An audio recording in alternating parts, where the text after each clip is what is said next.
To quickly get some refreshments and find a table, we're going to begin our program.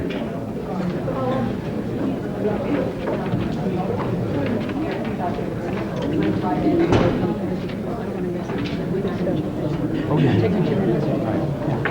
Don't start like that.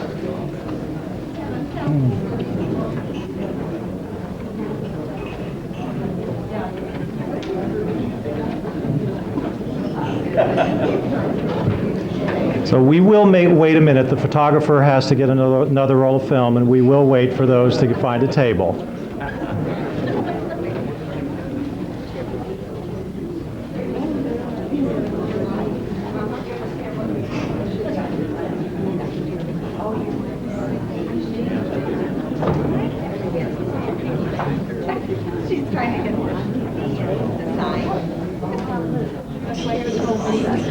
You know what you have? You have the carnations right across it, right here.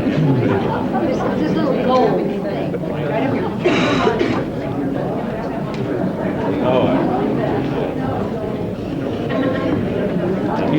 You've probably worn funnier stuff than that. You saw the Cat in the Hat. Yes. Does that come with the job, by the way? I kind of like that. Well, and just when you don't want your picture sometimes. Is when it's taken, that's right.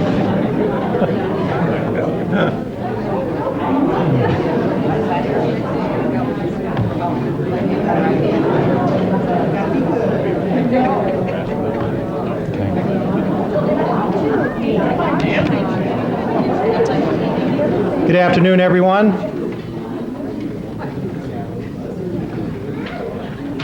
Thank you very much for joining us this afternoon to pay tribute to Bob and Martha Rasmussen.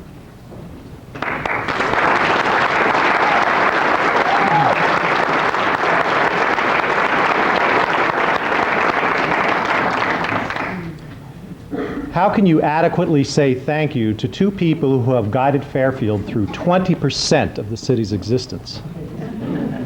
We know they enjoyed the role they played in leading our community through many important events, but how do you measure the value of their selfless sharing and their personal lives to make this, and the sharing of their personal lives to make the citizens of this great city feel well served? I suggest that we can't thank them enough, but we will try today to remind them of how grateful we feel by sharing the memories of a few friends who can paint the picture of their enduring legacy to our community.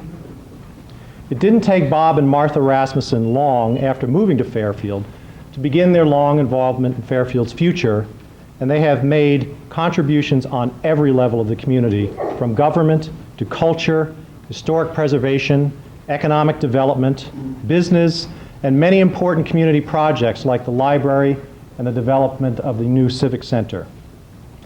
Everything that they have touched in our community has enhanced the quality of life we enjoy today.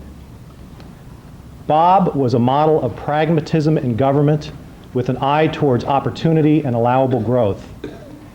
He had the complete trust of the community to manage the city responsibly and was well liked by all who worked for the city over his years in office. Council members also took comfort in his leadership and admired his style of taking a background position on issues that the council was deliberating. When his strong counsel was necessary, he knew when to offer it, but he used it judiciously. We all learned immensely from him and became better public servants because of it. Martha has always been the epitome of the First Lady, eloquent, enthusiastic, gracious, and graceful, and abundantly friendly to all. I'm sure that the private role of confidant to the mayor was of an importance to Bob that we will never know. She didn't know anything about it.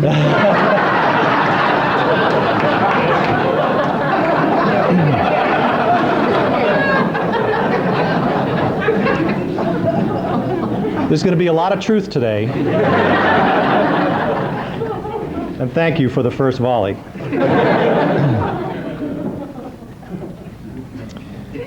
Martha was the soul of our downtown in her years at Seifert's, and I can't help but feel that our fortunes turned when she was no longer part of that scene. She has made her mark on our community in many ways, as well as in the area of culture, the arts, and her work on our library board. So the image of these two outstanding citizens is really a cherished model of the important role of Mayor and First Lady that they have played in our city for a generation. They will always hold these titles with us, for they are too beloved to have those stripped by the fortunes of an election. They are certainly my and my wife's models in many ways, and we will do well to live up to the standard that they have set. So I congratulate you, Bob and Martha, on this day of tribute, and thank you on behalf of the citizens of Fairfield for the role that you have played in our community.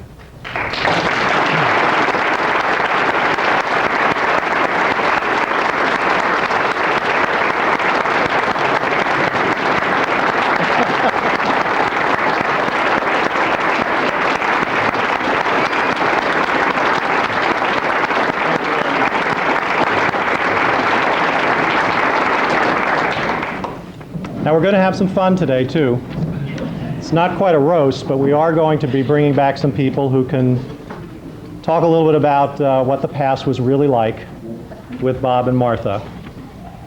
And on your program, you'll see that we have some special guests. They are surprise guests at this point, and they are people who go deeply into the background of both Bob and Martha Rasmussen. And the first that we would like to invite probably go deepest to Bob and Martha. So it is my pleasure now to introduce Robin Rasmussen.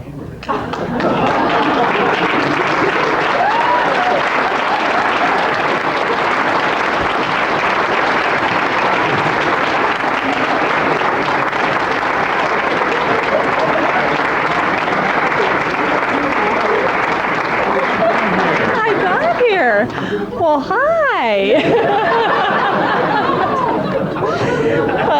I wanted to first just thank all of you for the opportunity to be here, to come home, especially from California to Iowa in January. I don't really know quite where to begin. I promised her I would keep this brief, and I might just add some of the other surprise speakers I think perhaps have brought war and peace with them. So I will try to not do that. I guess I should probably just make sure that you do all know that I was always the favorite. So. Well, there weren't very many.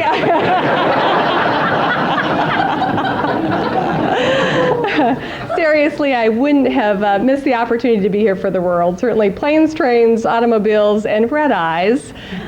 Despite all of that, I wanted to be a part of this wonderful day and to have the chance to certainly honor you, as well as with all of your wonderful friends in the community here in Fairfield. Certainly you are not just my parents, and we aren't just going to Hawaii next week together, but but you are also the two people that I certainly most admire and respect in this world. And you have allowed both Matt and I to grow up with amazing examples of the characteristics that I only hope to exhibit, certainly as I move through my life. Things like leadership, like compassion, like service, like commitment. Winners never quit and quitters never win. I've probably heard more times than I cared. All true, I know, and repeat frequently. And certainly community. And I think both being a part of a community, building a community, and certainly giving back to a community and what that means. And I only hope to model some of that same behavior in my life and in the community that I live in. So I want to thank you both very much for that. I couldn't be more proud to have you both as parents, more fortunate to have you both as parents. And I love you both very much. Enjoy your day. It's a wonderful honor, and I congratulate you both. Thank you.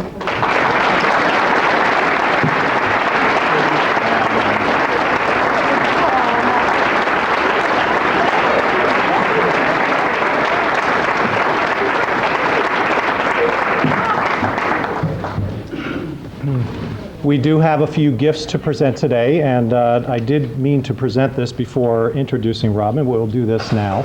The City Council passed a resolution on January 2nd declaring this day Bob and Martha Rasmussen Day. I think you all either heard it or read it, so I won't read it again, but we did want to present a framed copy of the resolution as our first token of appreciation.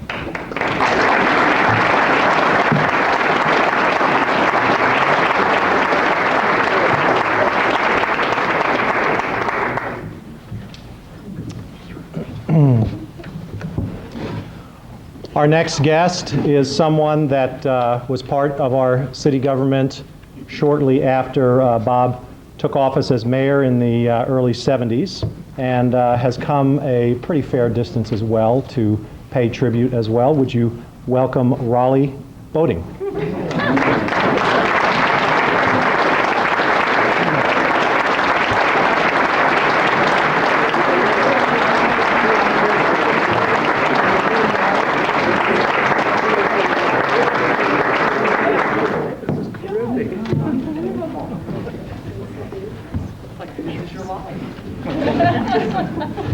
Well, Mayor, it's an honor to be here. I have to admit, though, that I lied to get here. They asked me if I could come say a few nice words to the mayor and do it in 5 minutes. First of all, I have nothing nice that I'm going to say, and I couldn't do it in 5 minutes if I tried. Don't over-recall. I do want to say, though, that it's been a very successful day already, because I've gotten something today that I've been trying to get for 25 years that you've been trying to prevent from happening. I got a hug from Robin.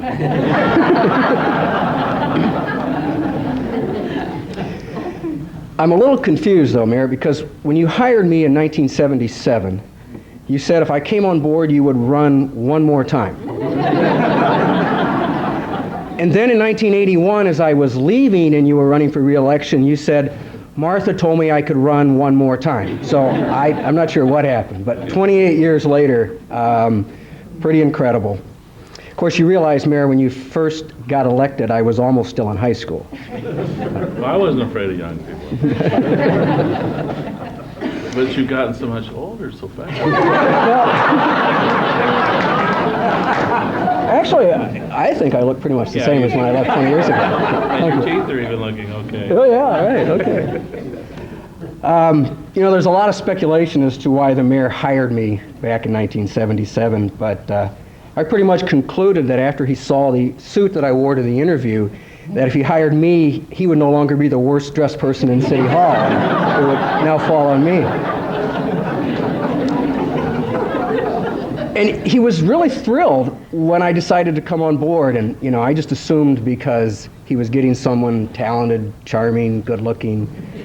But I soon realized that the reason he was so happy about me coming on board is he got me to do so, and he paid me so little. That was, But Mayor, living in the car the first 6 months wasn't bad, really. It was not that bad. But I have to admit, from day one, the mayor impressed me with his attention to detail. He hired me and said the pay period starts on the 16th, so come to work February 16th, 1977. However, he told everyone else I was starting on Monday, February 15th. And so when there was a city council meeting that Monday night, the 15th, they all looked at the mayor and said, "Where's your new finance officer, city clerk?" And I was nowhere to be had. So anyway. And I was never quite sure, Mayor, when you hired me, what my job was initially. And I was a little concerned. The first couple weeks, 8:15, Bob would come in and say, "Let's go have a cup of coffee." So we went to City Hall Annex. And then at 9 o'clock, Bob Moore would come down and say, "Let's go have a cup of coffee." And so we went. And then at 10 o'clock, Jim Tracy would come in and say, "Let's go have a cup of coffee." By 11 o'clock, I was about 2 feet off the ground with caffeine. And then things really got done. That's right. I think I may have been the first levitator in Fairfield, Iowa, with all that coffee.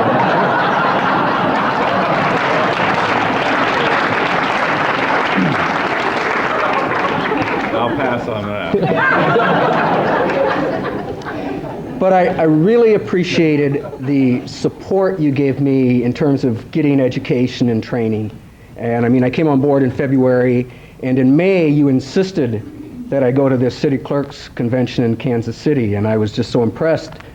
But I think the reason you sent me there is the bankers were kind of irritated and you were trying to solve problems. I'm not sure, but I appreciate the training anyway.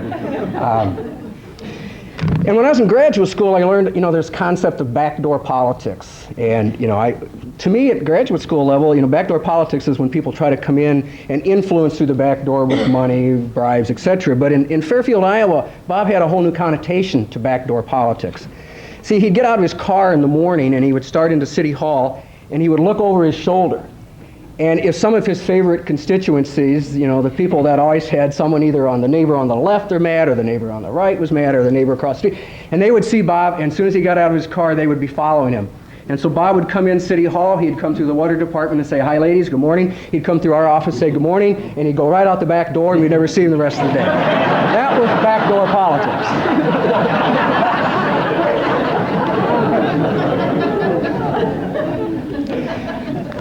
But Bob, I have to say that when I came to Newton, or to Fairfield, Iowa, I asked for an opportunity to be involved and an opportunity to learn and make a difference.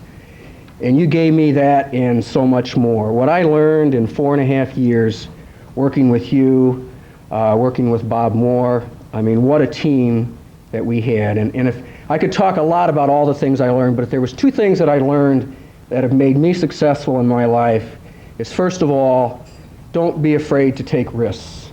And Bob taught me that at certain times you have to take political risks, you have to step out there. And secondly, you can't cross every T and dot every I if you're going to keep things moving and get things moving. And I learned that from you, Bob, and I've used that over and over. And I can think of 2 projects that occurred in the time I was here. And the first one was Logan Apartments, which will soon be celebrating its 25th anniversary. And Bob, if it were not for you taking some political risks and moving that project forward, it may have never happened. And the other one was the industrial park and the UDAG grant. And once again, you took some risks, you got out in front, you led, and yeah, not all the T's were crossed, all the I's were dotted, but we got it built, and it was a terrific job. And I thank you so much for the opportunity to serve under you, to learn what I've learned, and I really, truly appreciate all of you and the opportunity to come back here today. It's been a wonderful experience, and thank you so much.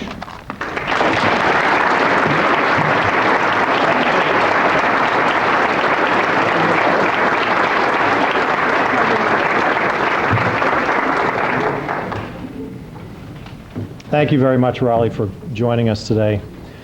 Next, we'd like to ask a dear friend of Martha Rasmussen and someone who needs no introduction, but we will, Nan Cameron.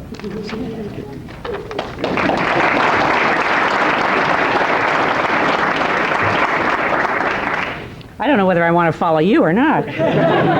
Jeez. I never make notes, but I did today. Then I forgot them, and I had to go all the way home and get them. And this is, I'm the one speaking for Martha. Everybody else is speaking for Robert. So everything is in here, so pay attention. I know that most of you just think of Martha as a very sophisticated mayor's wife, and that is true. She is that, but she's a great deal more than that.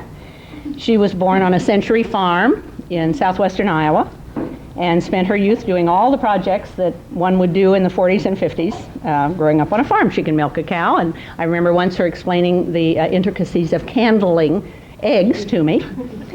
And now that her parents are gone, she really is a serious farm owner and farm manager. She was president of the state 4-H when she was in high school, which probably, I don't know, but there might not have been a girl who was president before that in those days. After she graduated from Grinnell, she spent 6 months in Greece.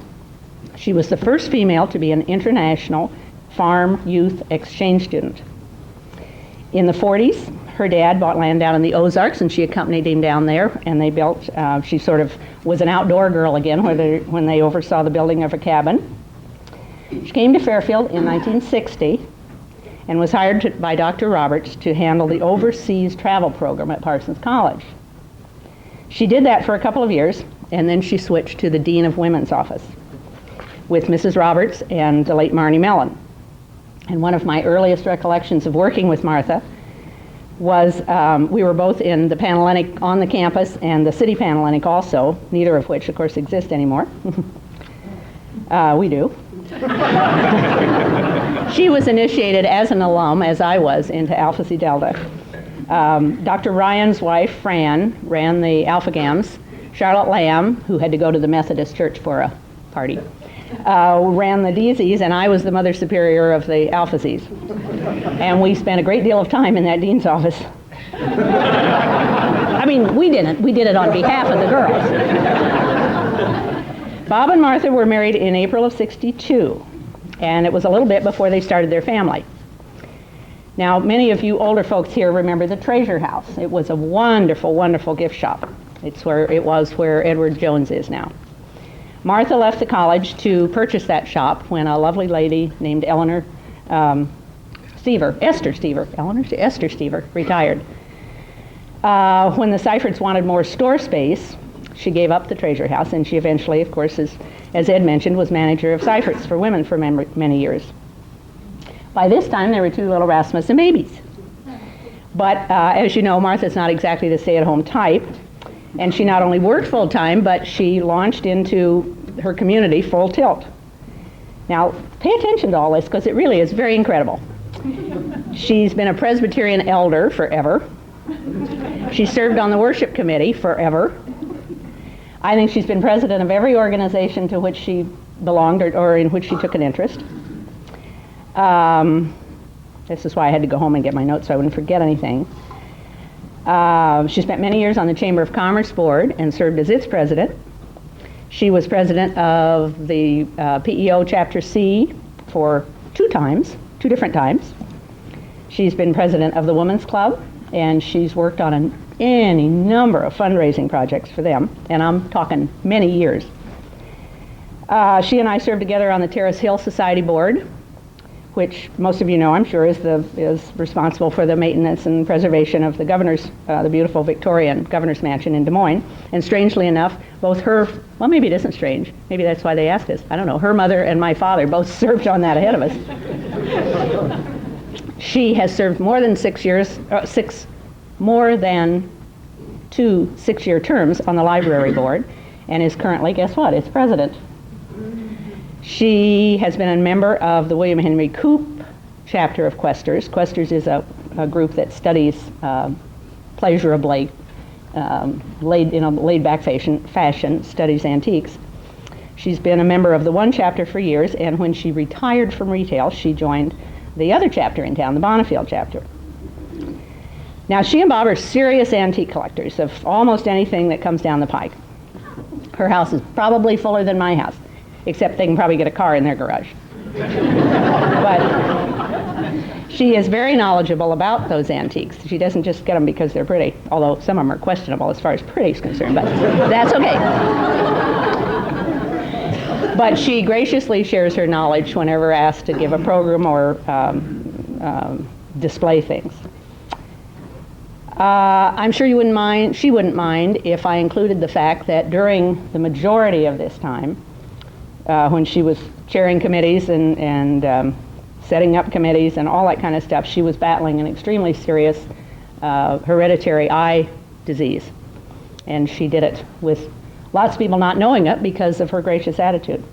And to me, it makes her accomplishments even more special. I suppose I've forgotten something, but if I don't get off, since there are a lot of other people who are going to speak about Robert, I probably get booted off. At any rate, Martha, this community thanks you from the bottom of its little heart.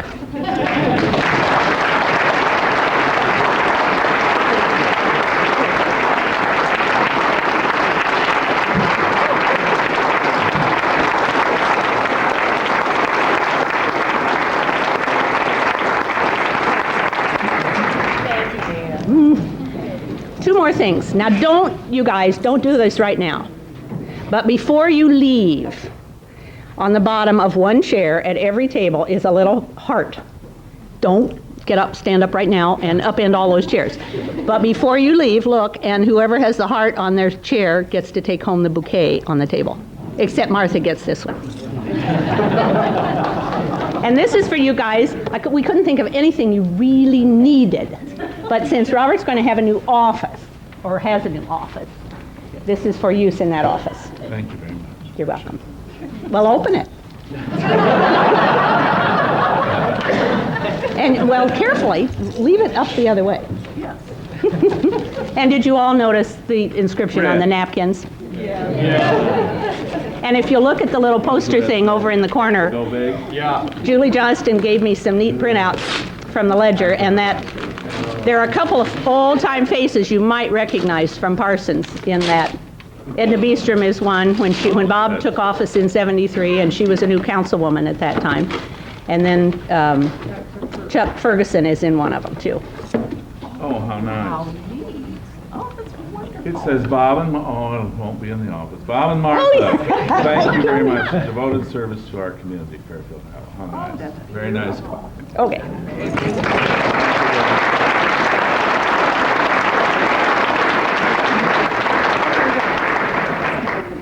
Thank you, Nan. We all know that one of the reasons, primary reasons that we were in such good hands while Bob was mayor of our city is that he was really a professional in that area and served a long tenure with the Iowa League of Municipalities and then subsequently the Iowa League of Cities. And we're honored today to have the executive director of that organization with us today, Mr. Tom Bredeweg.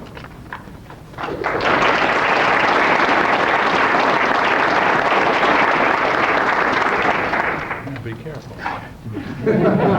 Bob, I took all the good stories and threw them away. I better not try to get away with that. It is a very wonderful honor to come down here just to say a few things about Bob. It is a daunting task from my standpoint because really what I got to do is say a few things representing the city officials. If you don't know about the Iowa League of Cities, it's an association of the 950 cities in Iowa, and I'm really here trying to say something nice about Bob for the thousands, literally thousands of officials, past and present, and Bob, I would even say the future, because we're going to be standing on your shoulders of the folks that Bob has helped. And the only reason it's difficult, there's some really good stories I can't tell about Bob, but I'm going to, I got at least one, and he probably knows which one it is I'm going to talk about. A lot of you I know are from Fairfield. He is your mayor, your neighbor, and your friend, and I want to say for all the city officials, past, present, future, he is our friend too, and even more, he was our mentor and our helper.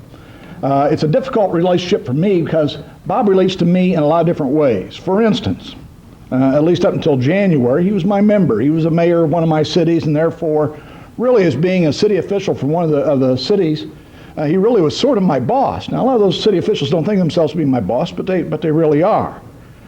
He's also a past president. He served as president of the league back in the mid-'70s. And therefore he's a past president. As past president, he thought he was my boss because of that, even though he really wasn't because of that. I only said that, Bob, because there's no other past presidents in here. And then he was on the staff. He's been on the staff. He retired a couple of years ago, but he was on our staff for almost 25 years. And so in that way, at least technically, he was my employee. Bob is no one's employee. I played the boss. I mean, he was coming in, and I'll try to talk to you sometime, Tom. I played the boss, but he told me what to do. I will say that every time that he came in the office, we had a little talk. It was always great. I always learned a little bit more about Iowa city government and what was really going on. Just a few comments on his career as a league official, and it's not really as important, as stellar as it is as the stuff he did as field services.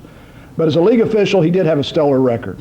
When he was president of the league, we had a few little problems. The records are a little sketchy. Bob's told me a little bit. He's been polite. But it was not the easiest year to be president. He got us through there in great shape, and really the league went on to much higher performance because of Bob's guidance that year. We have a little program now that is one of the biggest programs in the state for local governments and investments.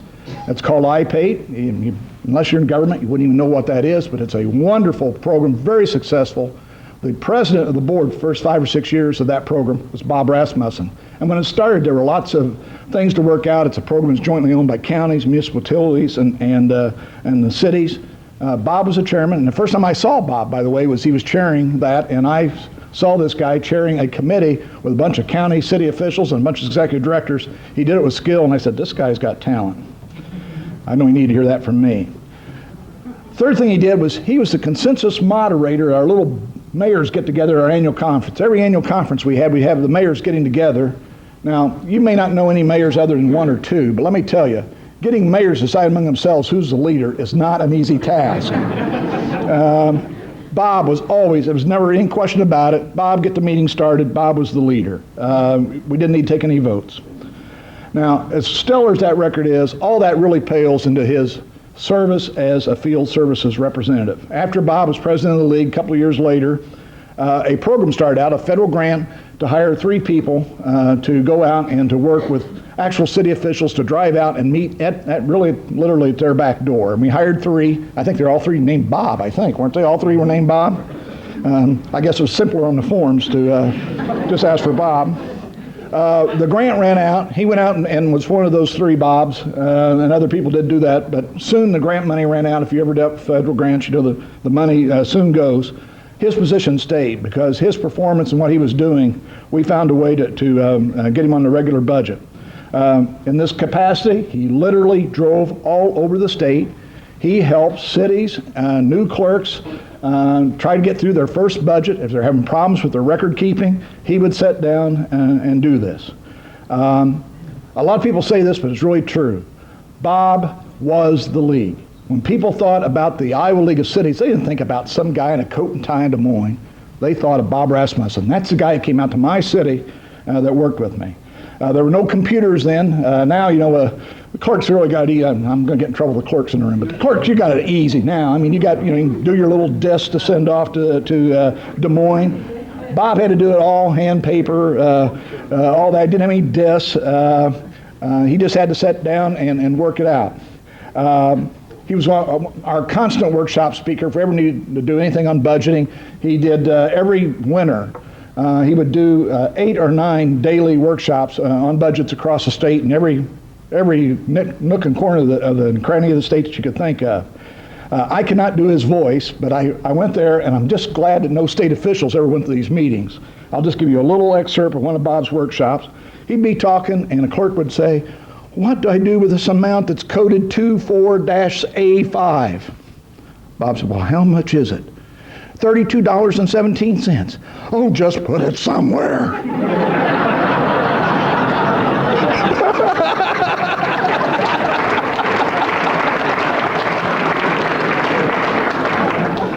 Okay, 2 stories. That one wasn't so good. You do that all the time. Most of Bob's service, we got 950 cities in Iowa. Half of those are less than 500 in population. A lot of those don't have city halls. So when Bob is working with the city, he's literally going into probably the house of the city clerk, and most of his work was rendered right across the kitchen table, trying to get the forms and having a cup of coffee and all that. Brings me to my one story. I just think this is hilarious. I was talking to Bob, and he said, "Well, you don't understand some of the hardships I have, Tom." I said, "Oh, hardships, you're out there. How hard can it be to put a budget?" So one day, and I hope the clerk isn't here. If she is, Bob, oh, thank goodness. One day I was out there, and I was working on the kitchen table, and I was filling out the budget, and I was just getting to the road use fund when a chicken jumped up on the dang budget and started walking around. So Bob even had to deal with live chickens. He told me later he really doesn't like chickens. So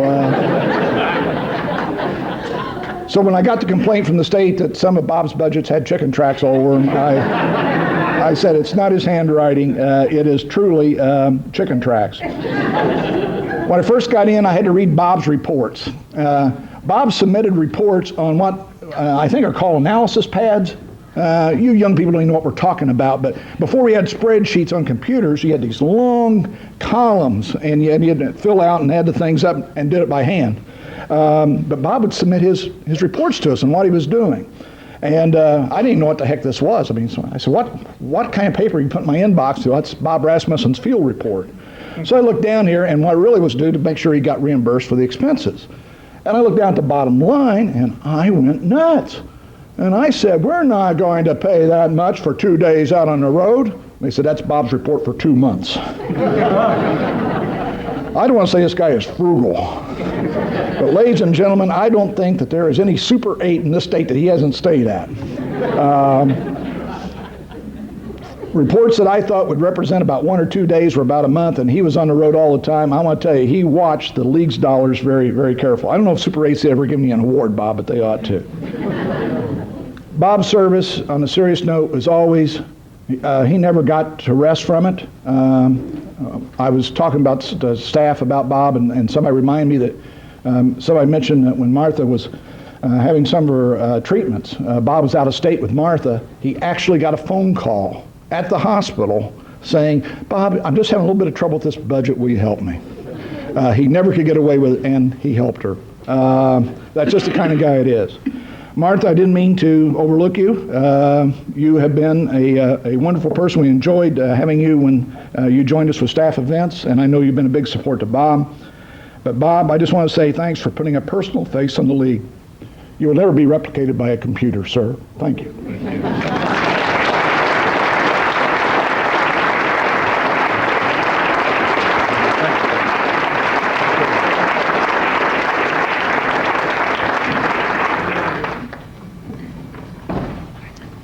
Thank you very much. Our next guest speaker, it's my pleasure to invite good friends of Fairfield back today to help us pay tribute to the Rasmussens. And Mike and Kay Brewer, say hello to them first.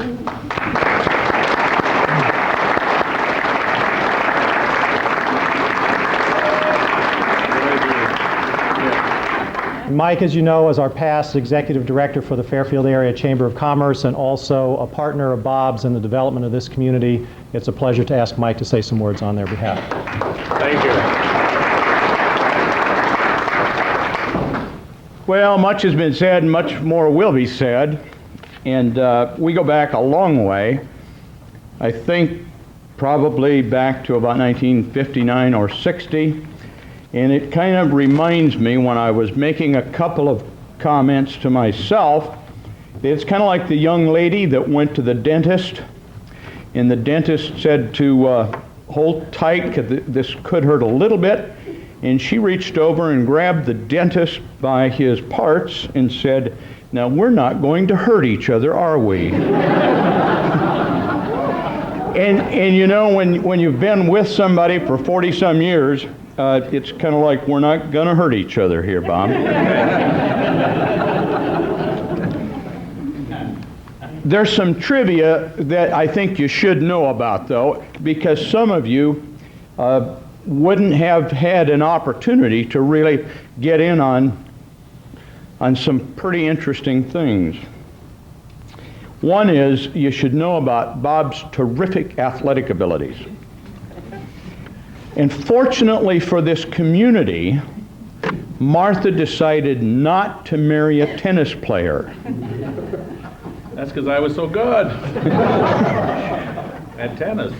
Well, he tried, and unfortunately, all of his trying was kind of to no avail, but Martha decided not to marry a tennis star. And for that, Martha, we thank you.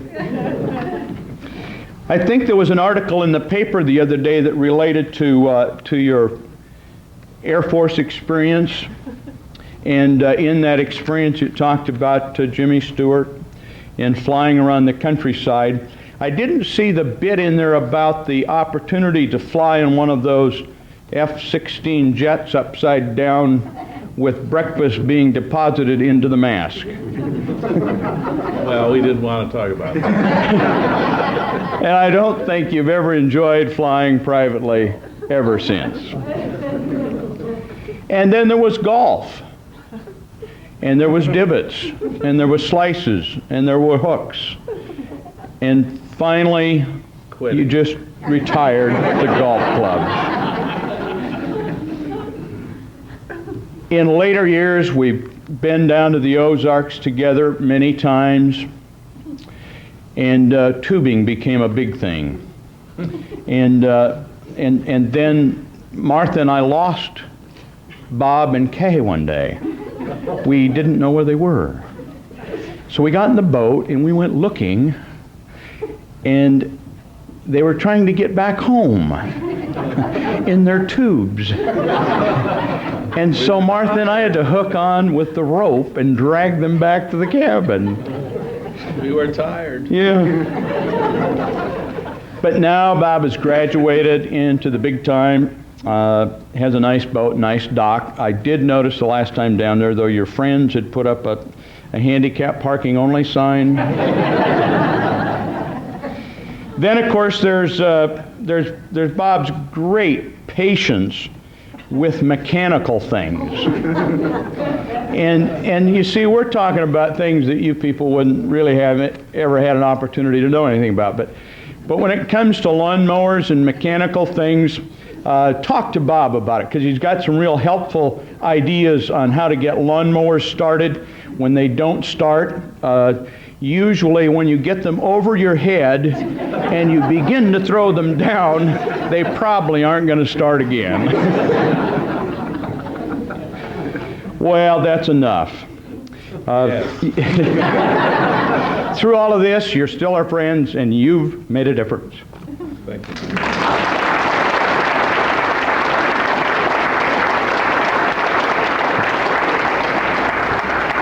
Thank you, Mike. Now we'd like to ask Dick Smith, also a good friend of Bob and Martha's and representative of our Fairfield manufacturers, whom have had a great relationship with Bob during his tenure, to speak to us now.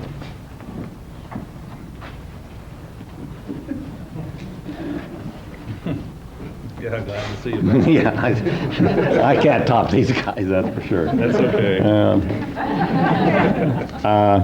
To begin with, I do want to thank Bob for helping the business community and the manufacturers in this town with his advice over the years. But I think the most important thing that he did was the attitude that he exhibited toward the Fairfield business community and manufacturers. He continually talked about the importance of jobs, expanding good jobs, expanding our tax base. And he talked about this in little groups and big groups. And I think, just that attitude helped, to this day, makes Fairfield a more attractive place. Excuse me, economic development is a hot word these days. And everybody thinks by throwing money or grants at business is going to make it successful. That's not true. I think it all starts with a relationship or an attitude. An example of that, about 12 years ago, I had a individual come to town looking for somebody to make some parts for. And it happened to be on a weekend, and the guy was by himself, and I said, well, come on out. The Brewers and Rasmussens, us, are getting together tonight. And he came out. And the impression that Bob and Mike and the families made on him, to this day, when he calls, and he's my second or largest customer, it's the Trafix company that makes the traffic control things here in town. To this day, he always asks about, well, how are they getting along? What are they doing? So to me, that was an example of somebody reaching out and saying, this is the place that you should have your business, and that's what Bob did. They, by the way, have anywhere from 60 to 80 jobs on a full-time basis here in town right now, let alone the other people that they employ in the service industries. We've talked about involvement and priorities on both of these individuals, their public service. I want to talk about the little things that nobody ever knows about. Cleaning up after a farm barbecue. It was never beneath them. The little things at church that they do, getting the flowers, getting the substitute ministers, those are the type of things that make things successful. When Judy taught school, she'd come home at times and say, well, Bob was at school this morning. I said, what was he there for? Oh, he was in a class for a couple hours talking about government in the city. How many people would do that? Really something. Also, the reading for he'd go to the reading classes. They have reading programs, and he'd buy books and go read to, first and second graders, I think. Sally. I mean, those are the little things that what we're all about. Priorities, I think we all know where both of their priorities were. They were here working for us, representing Fairfield was always a priority. I can remember being down at the lake at times, Sunday afternoon, and say, oh, let's just go home in the morning. No, not Bob or Martha. They had a meeting in the morning, or they had a meeting by noon they had to get ready for. Their priorities and their involvement in Fairfield has made a difference, and I know we all appreciate it.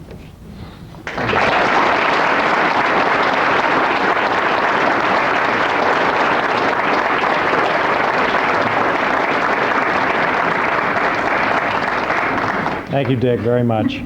I'd like to invite the Executive Director of our Chamber of Commerce, Mr. Bob Phipps.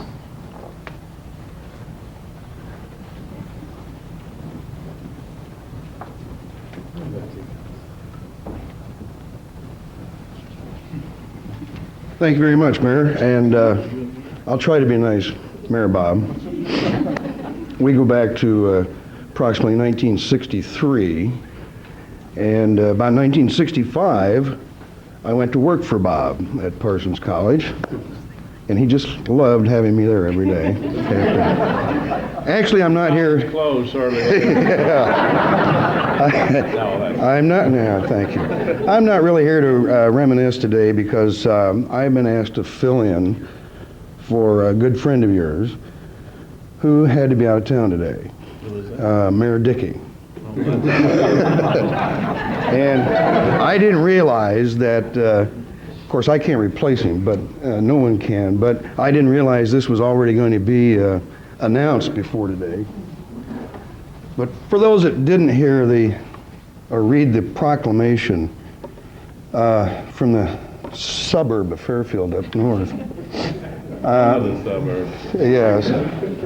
Whereas Robert Rasmussen has honorably served his community for the past 35 years, and whereas he has always been supportive of the town of Packwood, and whereas the fine people of the fine town of Packwood appreciate his help and devotion, the City Council of the town of Packwood officially declares Sunday, January 20th, 2002 to be Robert Rasmussen Day. All dogs are to be kept inside, and all abandoned vehicles are to be covered. Signed, Dave Dickey, Mayor of Packwood.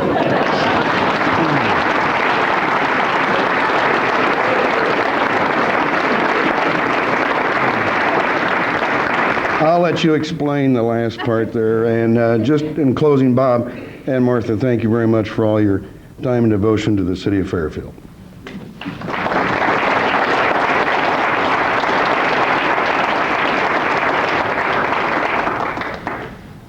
And when I read that the first time, I wanted to know, was that all dogs and abandoned vehicles in Packwood or Fairfield?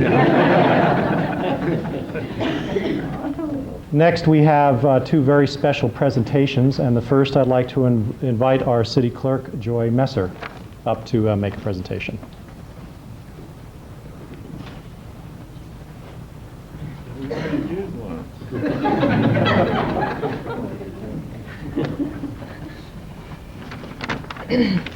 I'll try not to cry. Not again. I'm proud to say that I've been with Bob Rasmussen 22 of his 28 years. And over the past 3 weeks, I've tried to call him Bob. I've tried to call him Robert. And I've even tried to call him Rasmussen. But it just doesn't sound right. So with no disrespect to Ed or any future mayor, he'll always be mayor to me. And I felt like it was appropriate for him to have the gavel that he used all those years. Sometimes he tapped it lightly, and other times he pounded it pretty hard. Had to wake me up a couple times, I think. So it's with great honor and pride for me to present your gavel, and every time you look at it, please remember and know that you did make a difference.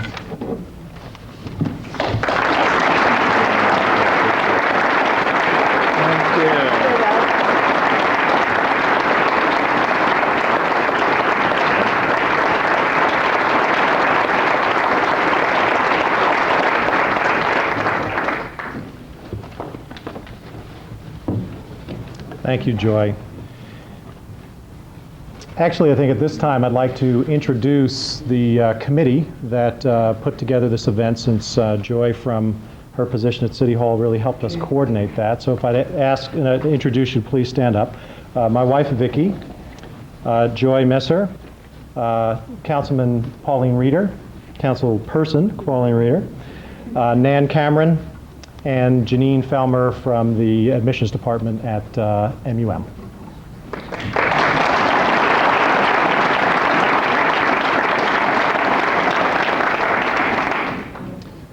And our final presenter, we'd like to invite the President of the Fairfield Area Chamber, Mr. Jim Hedrick.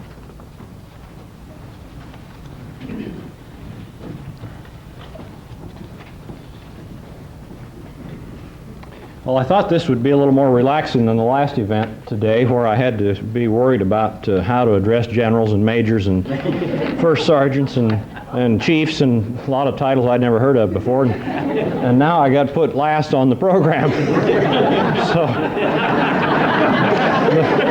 the pressure's really on here. But well, we've all heard this afternoon about a lot of the different ways that Bob and Martha have left their mark on the city of Fairfield. And one such reminder of their presence here is located on the corner of 2nd and Burlington, and it's known as the Fairfield Heritage Courtyard. This is a brainchild of Mayor Rasmussen's, one of his many travels to the cities around the region. I don't know exactly where he got. Los Altos. Right there. Okay, Los Altos is where the idea came from. He brought back this idea of having a courtyard with names of prominent people from the city's past engraved on them, and he planted that seed with the Fairfield Area Chamber of Commerce. And he kind of had in mind this exact corner, which used to be the location of the chamber office, and a corner that maybe needed some beautification. Well, as a result of the seed that he planted, the Fairfield Economic Development Foundation was founded, an organization to which people could make donations for the betterment of the community. And the first project that the foundation took on was the Fairfield Heritage Courtyard as a fundraiser. And I have to pause for a brief commercial message here that all the bricks are not engraved, so that if you don't yet have your name or the name of a loved one or a respected person preserved there, contact the chamber office Monday morning at 8 a.m. 8 a.m. They'll be open. It's a holiday for the city, but the chamber will be on the job. Not in Burlington. So the granite Fairfield sign went up first. That was the first visible sign that this project was moving forward, and a very attractive centerpiece as people come into town. And slowly we sold some bricks, and last fall the bricks were placed in the courtyard, completing, or at least partially completing, phase 1 of that project. Well, the foundation is going to be a lasting way for contributions to be made, and the courtyard is going to be a lasting way to recognize the contributions of citizens like the Rasmussens. And therefore, on behalf of the Fairfield Economic Development Foundation and the city, who owns the ground still, today we dedicate the Fairfield Heritage Courtyard to Bob and Martha Rasmussen.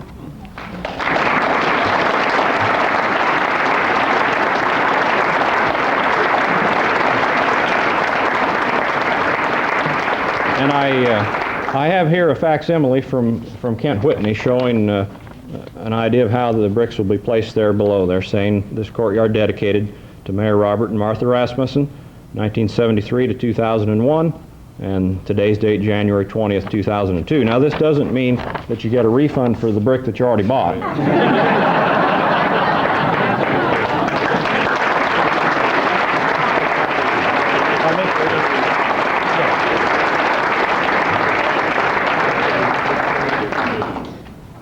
Now, the first thing Bob did when he arrived at the dais here this afternoon was to roll his eyes and say, "I hate this. I like being on the other side." And he feels in some way this is payback. So it's been our joy to provide the payback today, but we also want to give him an opportunity to be on the other side. So we'd like to ask him right now to join us at the podium.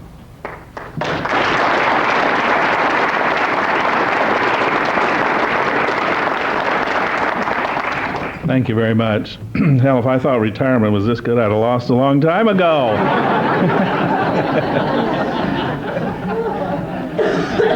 Seriously, though, as I look back over all these 35 years, 7 years as a councilman, 28 as a mayor, the motivation of why you do things or why you want to do service is probably an intangible to all of us, but I felt that perhaps local government, the more I got into it, was one of the more rewarding things you could do for your community, and giving back to it the type of things that we live in this community for. It's the quality of life, it's the good education, it's the safety, all the happiness things that make this a good community. You know, the people who are in this room all know each other. You can go to a lot of communities all around the state of Iowa, you can go to California, wherever you go, and you don't have that same kind of camaraderie and that feeling. And I think we all feel comfortable because we have friends. They may not be our best friends or our closest friends, but we're all working together because we have a common goal of what we had to achieve. And probably the best thing that I can say in the many years and that I'm probably the most proud of is that we worked it in a friendly, likable way. Sure, I can give you a whole list, and I will give lists to add the 10 or 15 people that he will hear from on a regular basis. I will be glad to tell him what the issues will be and what they're going to say. But notwithstanding that, the people who come here and who work here have all been willing to work together. I don't think there have been more than 1 or 2 calls I've ever made to ask someone to serve on a board of adjustment, on a planning and zoning board, on the library board, on the park and recreation board, whatever board, non-paying, all for the good of this community. I can't really remember the number of times people said, "You must be out of your mind, I wouldn't think of doing that for you." Now, I was careful who I asked and why I thought what they could contribute to it, but at the same time, people were willing to work and work for you in local government. And unless you have that, you don't have a community that continues to move ahead. We've moved in a very orderly, I guess one of the things, because I was involved in budgets and taxes all these years, it was important this community move ahead, but in an orderly way. And I'm very proud of the fact that it's not a confrontational government that we've ever had. There were a lot of no votes. When I was on the council, there were a lot more no votes with a couple people on our side than I've probably had as the council. But if I thought they were going to vote no, hell, it was very simple. You just didn't put it on the agenda and bring it up. Why bother? You know, it doesn't take a dummy to learn that along early on in the game. But, you know, I hope that what I've accomplished and what I've probably left with you here in terms of if there's any legacy is the fact that local government is the way to move. It's where things happen. Time moves on. We all get older. I had black hair, black horn-rimmed glasses when I was first elected mayor, and I wish that picture were long gone. But nevertheless, as I look around the room, I want to thank each and every one of you for coming today, for taking the time out on a very busy Sunday. I'm particularly happy to see my daughter here. Robin has just taken a job as president of a company called the Brass Ring of 500-600 employees. She's going to travel all over the country in her new job. I'm very proud of what she's achieved. And you know why she achieved it? Because she was born here, went to school here, she went to the University of Iowa, and she learned values and learned how to do family values in this community. She's gone on now to bigger and better things, and we're very proud of her. But I think that's the way Fairfield and that's the way Iowa's all about. So again, I want to thank all of you for coming today and being willing to stay and listen to my chatter a little bit. And I know there are other tales and stories I could tell myself, but I think maybe I'll leave well enough alone today, Mr. Brewer or Mr. Smith or and Raleigh. Well, those were good old days, Raleigh. They have gone away, but we can't. They've all come back again all of a sudden. I can hardly speak because I can remember what you did in Waterloo and some of those other places that we won't think about. Now, we have another list. Yeah.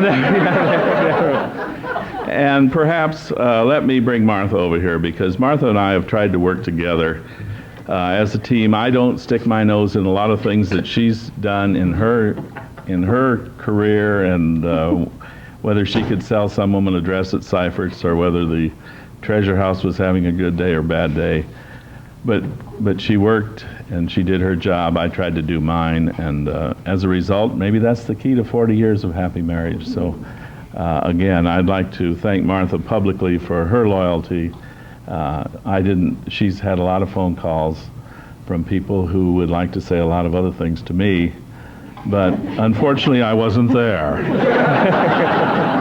I have to interrupt and tell you, there was one person that always kept calling, and he would say, "Is the mayor there?" And I said, "No, I'm sorry, he isn't. May I take a message?" That figures. I knew you were going to say that figures. Only thing this man ever said to me, he always said, I said, "No, I'm sorry, the mayor isn't here." He said, "That figures." That's Alan McIntyre's middle name. That figures. Well, anyway, I want to thank Martha publicly for her support and all that we've done all these years. We've had a lot of happy times in Fairfield. I was coerced to come from Nebraska and the University of Nebraska, which is Go Big Red, as you may have known somewhere along the way. But we've had a great time, and it's been a long haul and a very happy haul. So again, thank you for coming, and we appreciate it. Martha. Yes.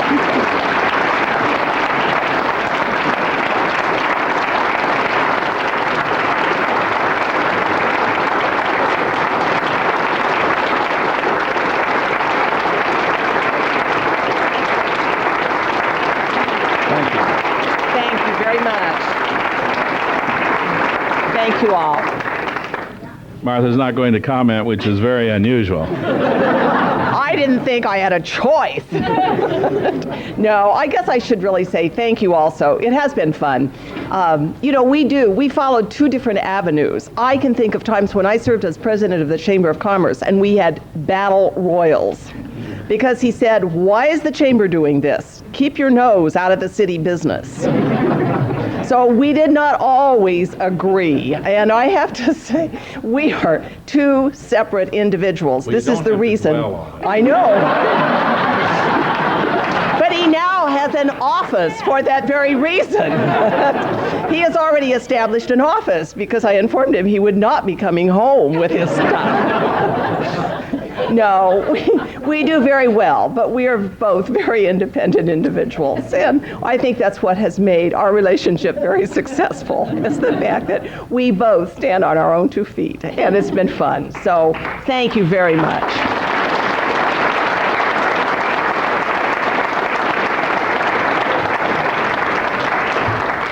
Bob and Martha, thank you very much. You've honored us for 28 years, and you honored us by being in attendance today, and we are a very grateful city for your contribution, and we know that you will continue to be a very important part of this community, and we look forward to that. So thank you very much, and everyone enjoy the rest of the day. Ed, Yes?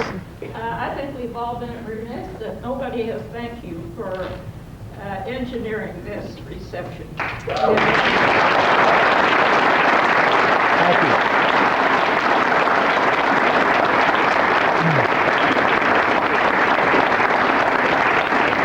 Thank you, Pauline. Well, I told a lot of friends privately that I thought it was the most appropriate thing to do as our first official piece of business as a city was to really recognize the contribution, and I mean it when I say that Bob really made my job very easy because he really set the standard for how City Hall is run, how that office performs, and I really owe him a great debt for that as well. Martha has always been very, very friendly and very much of a supporter, and they deserve everything that they have gotten today and will continue to. So thank you very, very much.